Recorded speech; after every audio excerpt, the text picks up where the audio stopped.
Takže dneska je tu druhý deň objemovej fázy. Bulku, cvičíme prsia 30, ideme do fitness centra, je to druhý deň vo fitness centre, konkrétne budeme chodiť 30 dní do fitness centra, pretože doma nemáme dostatočné náradie a závažie, takže teším sa, ideme cvičiť prsia, triceps, let's go boys!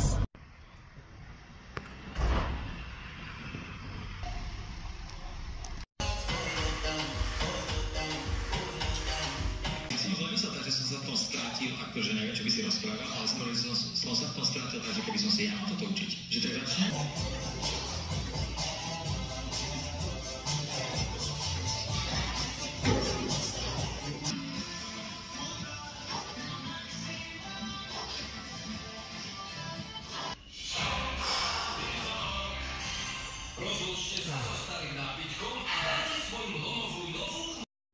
Ahoj, takže máme po tréningu, bol to tréning hrudníka a tricepsu.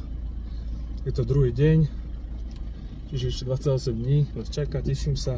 Akurát ma to troška otravuje, že musím jesť, keďže som zvyknutý na fasting a moje prvé jedlo prichádza až okolo 5. 6. podľa toho, aký mám fasting.